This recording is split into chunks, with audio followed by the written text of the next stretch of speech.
स्वामी समर्थ।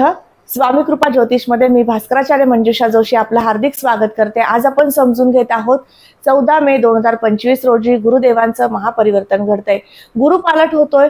मग हा गुरुपालट होण्याचा शुभ काळ कोणता, गुरुपालट होण्याचा पुण्य काळ कोणता आणि त्या पुण्य काळामध्ये तुम्ही कोणती उपासना करावी, त्याचबरोबर पुण्य काळामध्ये तुम्ही कोणते दान करावे याची सुद्धा माहिती आपण आजच्या या व्हिडिओमध्ये घेणार आहोत।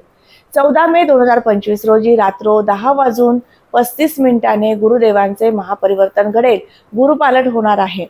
रात्र 8:44 ते 12:26 या पुण्य काळामध्ये गुरुदेव परिवर्तित होत आहेत।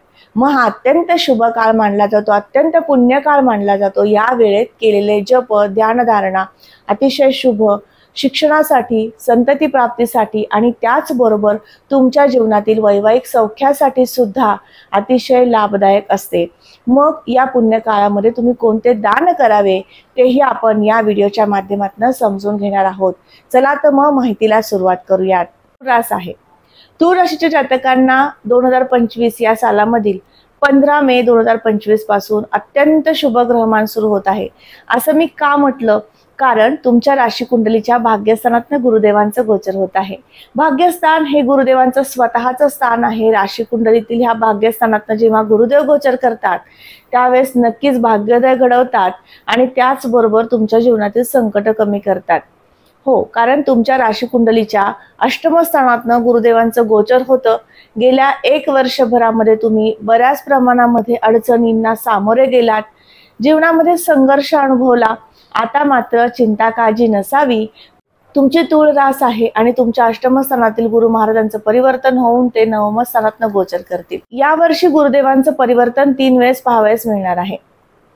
गुरुदेव 18 ऑक्टोबर पर्यंत तुमच्या राशी कुंडलीतील भाग्यस्थानातच गोचर करणार आहेत आणि तुम्हाला ती कोणती शुभ परिणामकारक फळे देतील आता समजून घेऊयात। गुरुदेवांच्या एकूण 3 दृष्टी आहेत, पंचम दृष्टी, सप्तम दृष्टी आणि नवम दृष्टी। अष्टमात गुरु महाराज होते तोपर्यंत तुम्हाला भयंकर कष्ट, संघर्ष या सगळ्या गोष्टी घडल्या आणि त्याच माध्यमातून नोकरीमध्ये सुद्धा बराचसा संघर्ष सहन करावा लागला। पण भाग्यस्थानात गुरुदेव आल्यानंतर नवीन नोकरीची संधी प्राप्त करून देतील, भाग्योदय घडवतील, शुभ संकेत आणतील। वारंवार तुमच्या जीवनामध्ये एखादी महत्त्वपूर्ण गोष्ट जी घडत नव्हती ती घडून देण्यासाठी गुरुदेवांचं हे गोचर उत्तम म्हणता येईल। भाग्यस्थानात गुरुदेव आल्यानंतर तिथून पुढचा कालावधी जो आहे तो तुम्हाला आध्यात्मिक प्रगतीसाठी सुद्धा उत्तम आहे, यात्रेसाठी सुद्धा उत्तम आहे आणि धार्मिक कार्यामध्ये सहभागी होण्यासाठी सुद्धा उत्तम आहे। अर्थात धार्मिक कार्यातनं सुद्धा तुम्हाला उत्तम लाभ, समाधान प्राप्त करून देणारी स्थिती गुरुदेवांची आता इथून पुढे दिसून येणार आहे। राशी कुंडलीतील भाग्यस्थानात गुरुदेव आले की पंचम दृष्टीने तुमच्या लग्नस्थानाला पाहतील। लग्नस्थान तुमचं व्यक्तिमत्व, उत्साह वाढेल, कामाची कार्यक्षमता तुमची योग्य पद्धतीने राहील, व्यवस्थित नियोजनबद्ध तुमच्याकडनं कामही करून घेतील। यासाठी गुरुदेवांचं हे गोचर अत्यंत शुभ म्हणता येईल। लग्नस्थानावर गुरुदेवांची दृष्टी आल्यामुळे जो सातत्याने संभ्रम होत होता तो संभ्रम कमी करतील आणि गुरुदेव तुम्हाला एखाद्या कामामध्ये, विशिष्ट कार्यामध्ये गुणगौरव सुद्धा प्राप्त करून देतील, कारण गुरुदेवांची सप्तम दृष्टी तृतीय स्थानावर येत आहे। परिश्रम अधिक घडवतील। आता तुम्हाला संघर्ष संपला परंतु परिश्रम सुरू झाले। जास्तीत जास्त परिश्रम करणं आणि तुम्ही एखाद्या गोष्ट साध्य करून घेण्यासाठी जे परिश्रम करत होता ते गोष्ट साध्य करून घेणं, यासाठी तुम्हाला आता जास्त कष्ट घ्यायचे आहेत। याबरोबरच तुम्हाला आता जास्त प्रयत्न आणि परिश्रम यासोबतच प्रवास सुद्धा घडणार आहे। वारंवार तुम्हाला नोकरी निमित्त किंवा एखाद्या धार्मिक तीर्थस्थळांना भेट देण्याच्या निमित्ताने किंवा फिरण्याच्या, पर्यटनाच्या निमित्ताने प्रवास घडणार आहे। प्रवासाचे योग आता वारंवार येतील आणि त्याचबरोबर तुमच्या भावंडांचं सौख्य सुद्धा मिळेल। काही अंशी भावंडांसोबत मतवैचारिकता, मतभेद असतील तर ते सुद्धा संपुष्टात येतील आणि गुरुदेवांच्या कृपेने तुम्हाला योग्य आणि जास्तीत जास्त त्यांचं सहकार्य मिळेल। मित्रमंडळींचं सुख सुद्धा मिळेल। तुम्ही कला क्षेत्रामध्ये काम करताय तर तुमच्यासाठी अतिशय विशिष्ट संधी घेऊन येणारी ही गुरुदेवांची दृष्टी म्हणता येईल आणि त्याचबरोबर गुरुदेवांची नवम दृष्टी ज्यावेळेस पंचम स्थानावर येईल त्यावेळेस तुम्हाला एखादं शिक्षण घेण्याचे सुद्धा शुभ संकेत आहेत। क्षेत्रातलं शिक्षण तुम्हाला खूप महत्त्वपूर्ण आहे, घेण्याचं राहून गेलेलं आहे। आता प्लॅनिंग करा, त्या कोर्सला जॉईन करा, त्या शिक्षणासाठी ॲडमिशन घ्या, फॉर्म फिलअप करा, सगळ्या गोष्टी करायच्या आहेत, कारण गुरुदेव आता तुम्हाला शुभ दृष्टीने पंचमाला पाहत आहेत। तुमचं शिक्षण उत्तमरित्या पूर्ण करून देतील, शिक्षणातील अडथळे अडचणी कमी करतील आणि त्या माध्यमातून तुम्ही जे शिक्षण घेतलेलं आहे त्यातनं तुम्हाला योग्य लाभ सुद्धा प्राप्त करून देतील। मग गुरुदेवांचं हे महापरिवर्तन तुमच्यासाठी किती शुभ आहे तुम्हाला समजून घेता आलं। याचबरोबर गुरुदेव संतती स्थानावर दृष्टी देतात। ज्यांना फॅमिली प्लॅनिंग करायचं आहे, संतती इच्छुक असणाऱ्या दाम्पत्यांना सांगू इच्छिते, तुमची तूळ रास आहे तर तुमच्यासाठी नक्कीच आता संततीचं प्लॅनिंग करू शकता। या वर्षामध्ये संततीसाठी शुभ ग्रहमान आहे। याबरोबर संतती सौख्य सुद्धा उत्तम मिळणार आहे।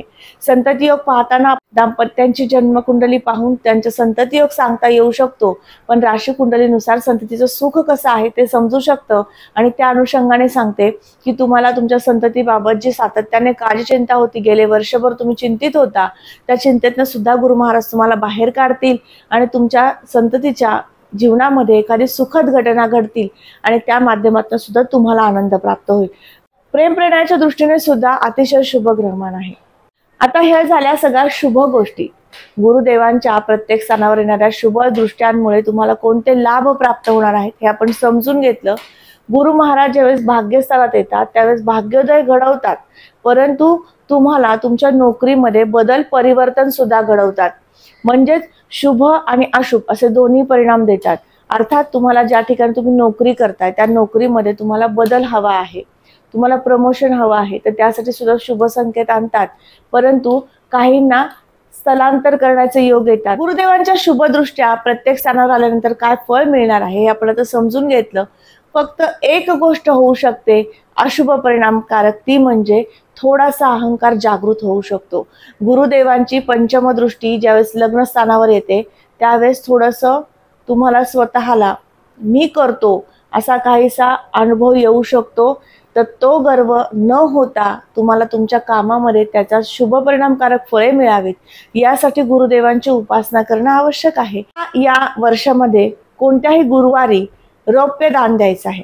रौप्य दान दिल्यामुळे काय फायदे होतील, तर तुमच्या जीवनातील काळजी चिंता अगदी अल्प प्रमाणात संभवते, कारण गुरुदेवांची पंचमदृष्टी लग्नावर येते आणि शुभ आणि अशुभ दोन्ही परिणामकारक फळे लग्नस्थानावर आलेल्या दृष्टीमुळे गुरुदेव देऊ शकतात। तर आता चिंतन कमी होणार आहे, चिंता काळजी कमी होणार आहे, परंतु थोडासा गर्व वाढू शकतो, मग अहंकार कमी व्हावा यासाठी गुरुदेवांचं दान द्यायचं आहे आणि ते दान म्हणजे रौप्य दान द्यायचं आहे। रौप्य दान देताना तुम्ही दत्त मंदिरात देऊ शकता किंवा कुठल्याही विप्राला देऊ शकता, त्या माध्यमातून अत्यंत शुभ परिणामकारक फळे मिळतील।